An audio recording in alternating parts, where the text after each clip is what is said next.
فيديو جديد ومعاكم نهى من شركة ايفون. والنهاردة الفيديو بتاعنا مش ريفيو، النهاردة الفيديو بتاعنا هعرفكم ازاي نتعامل مع سيستم ايفون. ناس كتير بتلاقي صعوبة في التعامل مع سيستم ايفون او ان هي تدخل الاكواد بتاعتها وتعمل اوردرها، فالنهاردة انا هعلمكم ازاي.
ونقدر نكتب العدد اللي احنا عايزينه. لو دخلنا منتج بشكل خاطئ ممكن نستخدم علامة الباسكت دي نمسح بيها المنتج بتاعنا. انا بدخل لكم عدد من المنتجات كبير عشان نقدر ناخد الخصم ووريكم نسبة الخصم بتبقى نازلة فين بالظبط.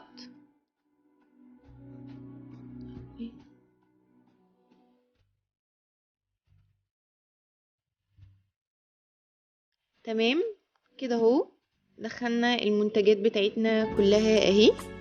اوكي، ونقدر زي ما انا قلت لكم عندنا الباسكت اهو، دخلنا اي كود غلط نقدر نمسحه. بعد ما بندخل الاكواد بتاعتنا كلها بنقول له قم بحفظ الطلبيه. هنا بيقولك اطلب البروشور لو احنا عايزين، اهو الخانه اهي بتاعه البروشور، نقدر نطلب العدد اللي احنا عايزينه، بس احنا هينزل لنا دايركت بروشور، فاحنا هنا هنشيل البروشور دوت مش محتاجينه وهندوس استمر. هيدخلنا على عروض النت اللي هو رقم 2 عروض النت.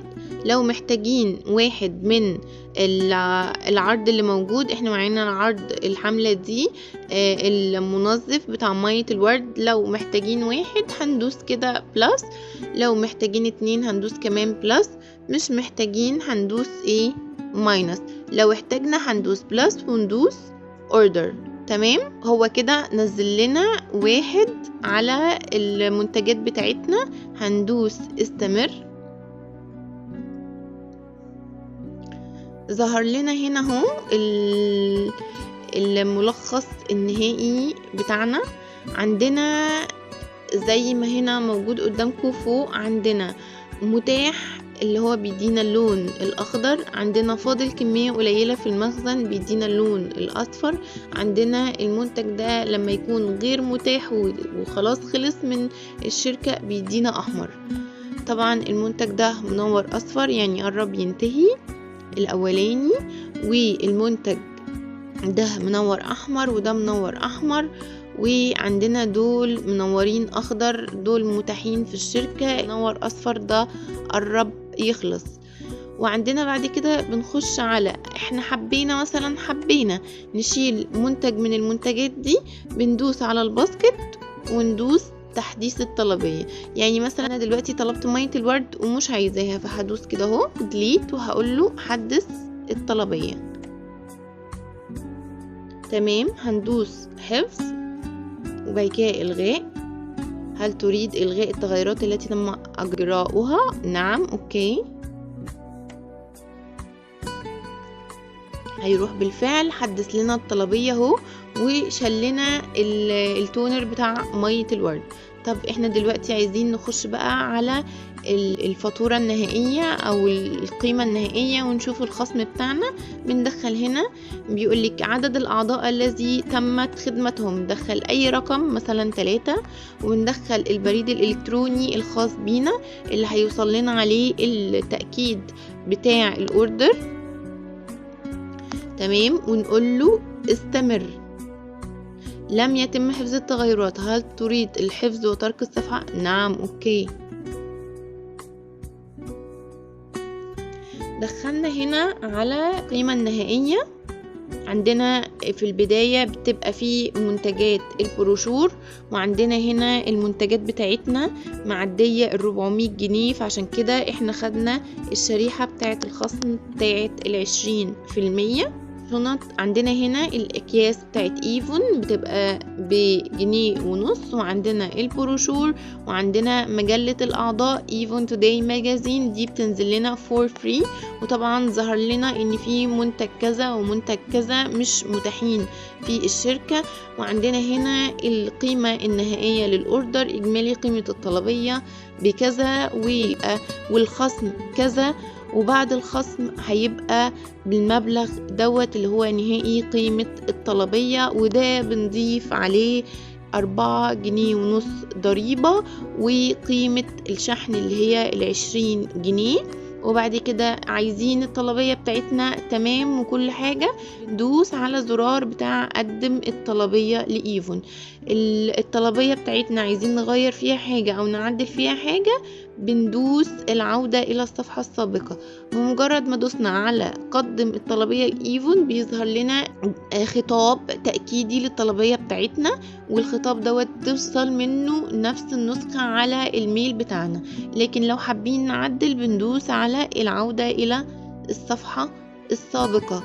اهو عندنا اوردرنا اهو. نقدر بقى احنا مش عايزين المنتجات دي كلها خالص، نروح دايسين هنا اهو ديليت، هيدلت لنا كل المنتجات اللي احنا عملناها، وندوس تحديث الطلبية. لقد حددت طلبيات متعددة لحذفها، هل انت متأكد انك تريد حذف الطلبية؟ نعم، اوكي. كده حذف لنا كل المنتجات، والمنتجات تحت رجعت صفرت اهي عدد المنتجات وعدد القطع، ما بقاش فيه اي منتجات على السيستم. ندخل بقى المنتجات بتاعتنا من اول وجديد، ده في حالة ان احنا عايزين نغير الاوردر بتاعنا. وكده انا شرحت لكم الامور بكل بساطة وسلاسة، واللي عنده اي استفسار او اي معلومة مش واضحة يسيبها لي في التعليقات وانا هرد عليه باذن الله. اشوفكم في ريفيوهات حلوة وفيديوهات احلى على خير. باي باي.